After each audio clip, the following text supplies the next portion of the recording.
മറ്റു വാർത്തയിലേക്കാണ്. ED assistant director പ്രതിയായ കൈക്കൂലി കേസിൽ വിജിലൻസ് പിടിയിലായ ചാർട്ടേഡ് അക്കൗണ്ടന്റ് രഞ്ജിത്തിന്റെ വീട്ടിൽ നിന്ന് നിർണായക രേഖകളും ഡിജിറ്റൽ തെളിവുകളും കണ്ടെടുത്തു. ഇഡി സമൻസ് അയച്ചവരുടെ പേര് വിവരങ്ങളടങ്ങുന്ന രേഖകളാണ് പിടിച്ചെടുത്തത്. ഇവരിൽ നിന്നും കൈക്കൂലി ആവശ്യപ്പെടാൻ പദ്ധതിയിട്ടിരുന്നതായും വിജിലൻസ് നിഗമനം.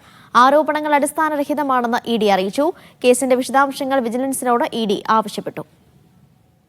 കേസിൽ 4ാം പ്രതിയായ രഞ്ജിത്ത് വാര്യരുടെ വീട്ടിൽ നടത്തിയ പരിശോധനയിലാണ് ഡിജിറ്റൽ തെളിവുകളും രേഖകളും ഡയറിയും പിടിച്ചെടുത്തത്.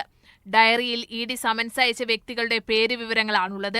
ഇവരിൽ നിന്ന് കൈക്കൂലി വാങ്ങാൻ സംഘം പദ്ധതിയിട്ടിരുന്നതായാണ് വിജിലൻസിന്റെ നിഗമനം. രഞ്ജിത്തിന് ഇഡി ഉദ്യോഗസ്ഥരുമായി അടുത്ത ബന്ധമുണ്ടെന്നും കൊച്ചിയിലെ ഇഡി ഓഫീസിൽ ഇയാൾ നിരന്തരം വരാറുണ്ടെന്നും വിജിലൻസ് കണ്ടെത്തിയിട്ടുണ്ട്.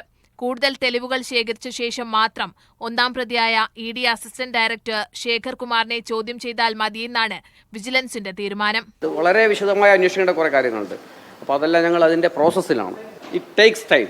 അപ്പോൾ ഞങ്ങൾക്ക് ഈ ഫോണിലൂടെ ചില പരാതികൾ വരുന്നുണ്ട്. അത് നമുക്കൊന്നത് പരിശോധിക്കണം. അതേസമയം സംഭവത്തിൽ വിശദീകരണവുമായി ഇഡി രംഗത്തെത്തി. പരാതിക്കാരൻ ഉന്നയിക്കുന്ന കാര്യങ്ങൾ അടിസ്ഥാനരഹിതമാണെന്നാണ് ഇഡിയുടെ വിശദീകരണം.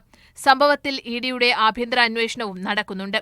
കേസിന്റെ വിശദാംശങ്ങളും തെളിവുകളും ഇഡി വിജിലൻസിനോട് ആവശ്യപ്പെടുകയും ചെയ്തു.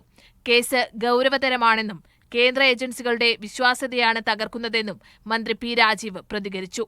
അത് വളരെ ഗൗരവമായിട്ടുള്ള ഒരു സംഭവമാണ്.